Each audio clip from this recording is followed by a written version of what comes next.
Dear brothers and sisters, as we come to the sacred occasion of Ashura, there are many different things to decipher and to talk about, but I wanted to focus on one thing that ties together the incidents both of the Hijri calendar and the incidents of Ashura specifically.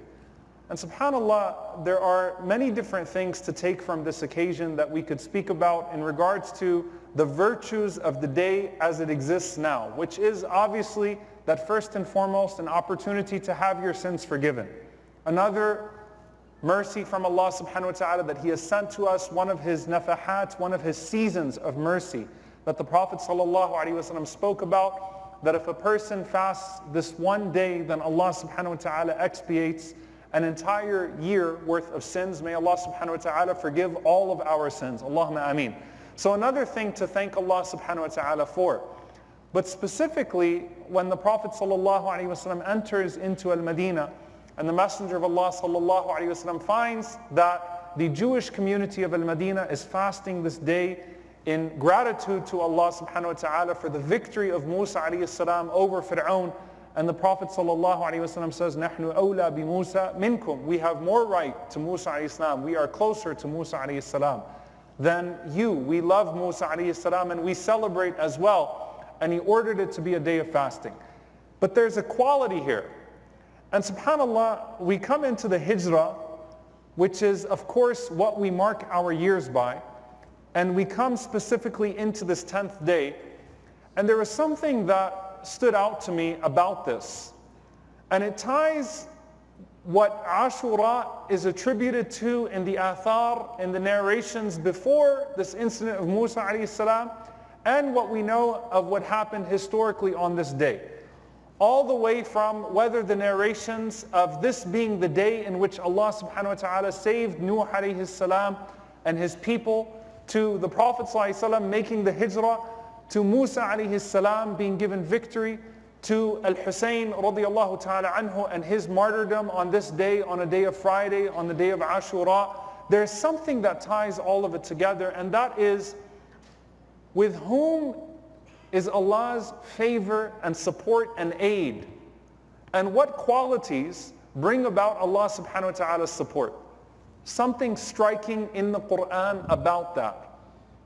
There are only 2 occasions in the Qur'an where Allah subhanahu wa ta'ala speaks about His ma'iyyah, His being present with a people or with a person on the tongue of a prophet. Only 2 occasions. And they both specifically tie into this span of 2 weeks that we're speaking about. The hijrah of the Prophet sallallahu alaihi wasallam and Musa alayhi salam. When Allah says that He is with someone, He is with someone. Typically we find this with qualities in the Qur'an. Inna Allah wa anna Allah ma'al mu'mineen. Allah is with the believers. Inna Allah ma'as sabirin. Allah is with the patients. Wa anna Allah ma'al muttaqeen. Allah subhanahu wa ta'ala is with the people of piety.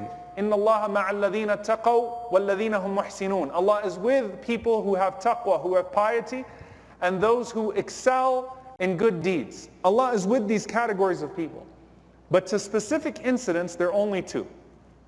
One of them is when the Prophet sallallahu alaihi wasallam is in the cave with Abu Bakr as-Siddiq radiyallahu ta'ala anhu in the hijrah as they are on their way to Al-Madinah, and they hear the footsteps and they see the feet of those that are trying to kill them.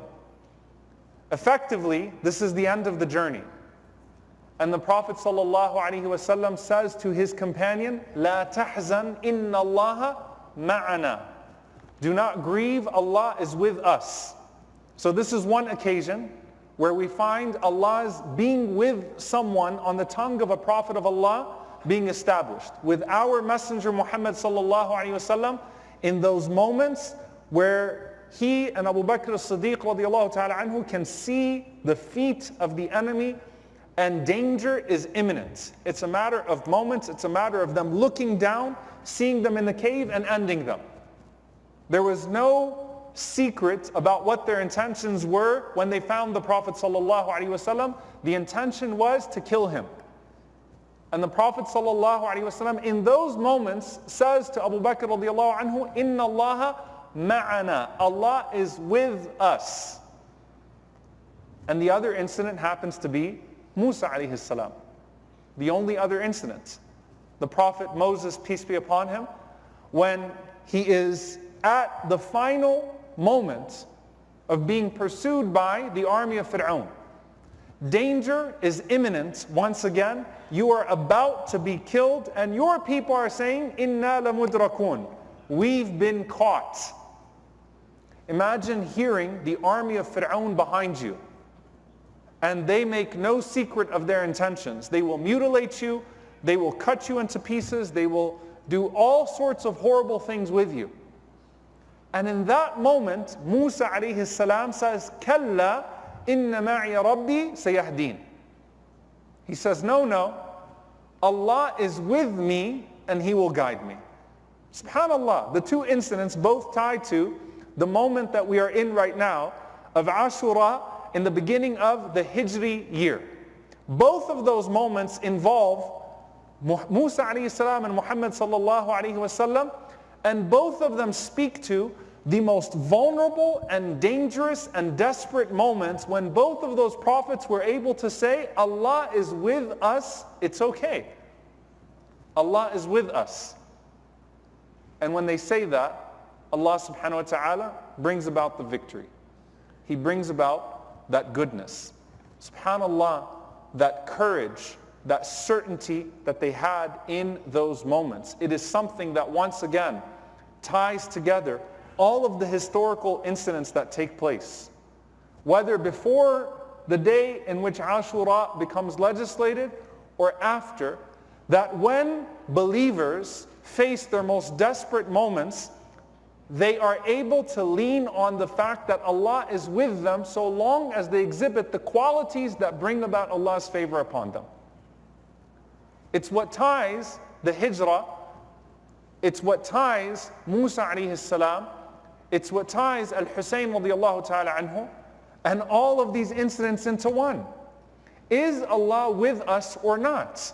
Because if Allah is with you, you are victorious. Whether that victory is one that has a material consequence in this life or not is irrelevant to the discussion. Allah subhanahu wa ta'ala's being with someone does not always mean that that is imminent victory in the material worldly sense, but sometimes it is. And it happens to be so with Musa alayhi salam and with Muhammad sallallahu alayhi wasallam. But if Allah is with you, you don't lose. You actually attain victory. And subhanAllah, you then go into all of the qualities where Allah subhanahu wa ta'ala mentions He is with a people.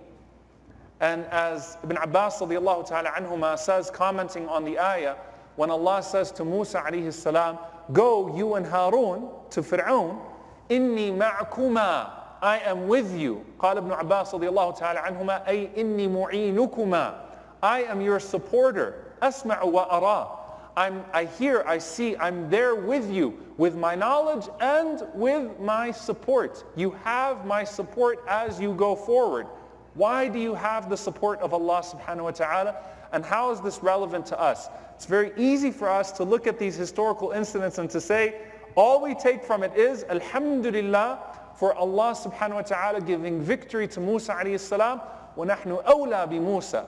We are closer to Musa alayhi salam than anybody else. We love Musa alayhi salam. We are closer to him. We have a great right to Musa alayhi salam. Therefore, when Allah subhanahu wa ta'ala gives victory to Musa alayhi salam, that is our victory. Alhamdulillah for that. And indeed, and as for the Prophet sallallahu alayhi wa sallam, huwa awla bil mu'mineen, he is closer to the believers than their own selves.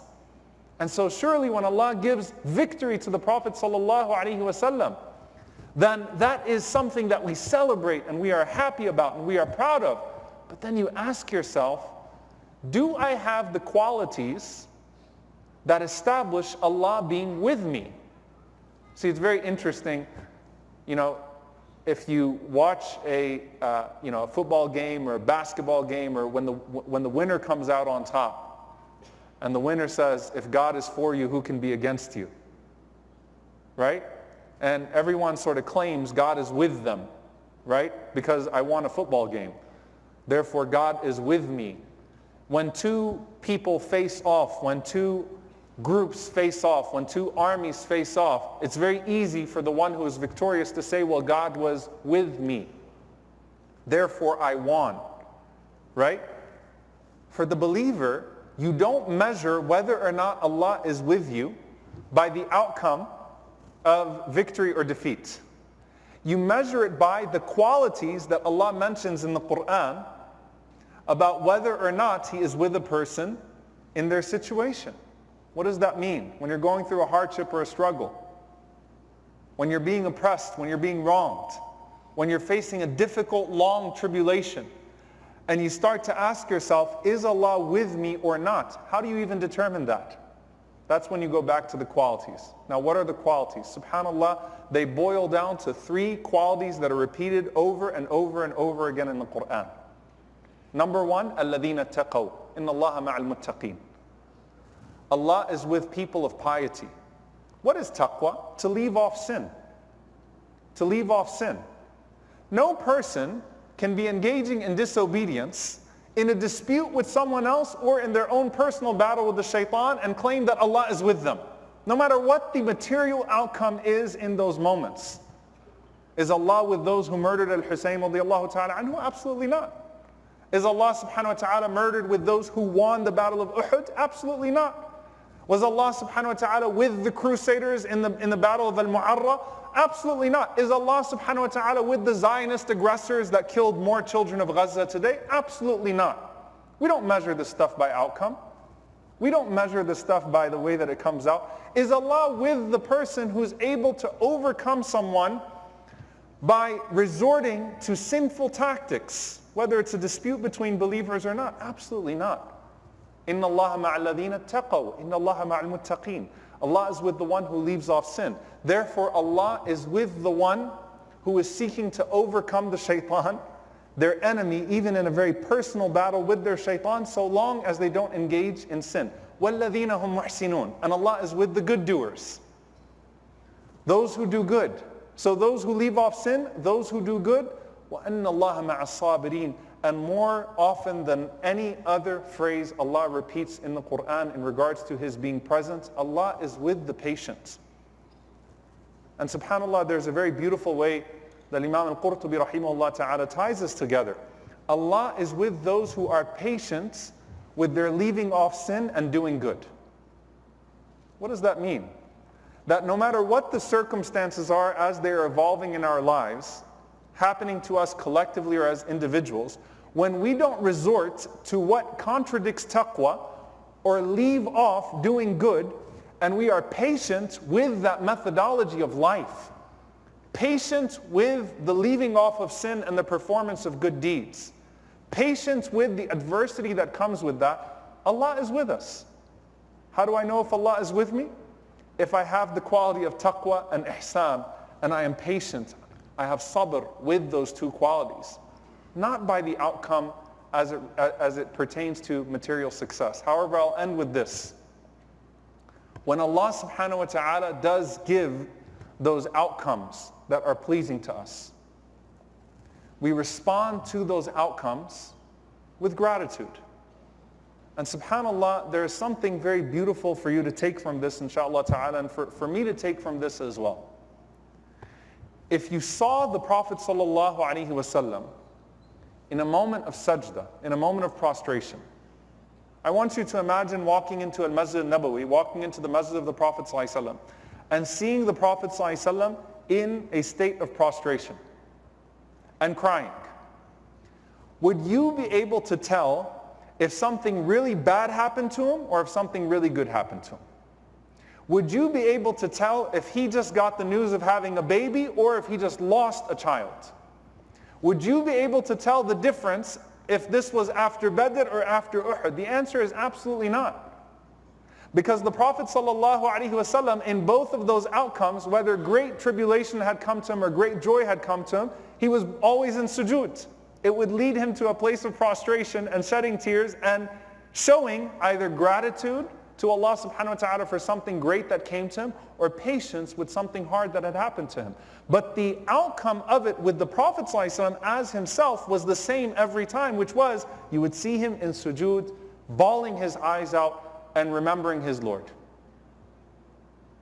So the Prophet ﷺ exemplifies them, عَجَبًا لِأَمْرِ الْمُؤْمِنِ. What an amazing state the believer is always in. And only the believer has this gift. When something good happens to him, he thanks Allah subhanahu wa ta'ala, and that's better for him. When something bad happens to him, he is patient, and that is better for him. What an amazing state of affairs the believer is always in. And so what's the lesson that underlines Ashura for us, dear brothers and sisters? When you hear Allah is with, is Allah subhanahu wa ta'ala with me in the moment that I'm going through? You don't have to sit there and measure the outcome and say it's been this many years, or this is happening, or that's happening.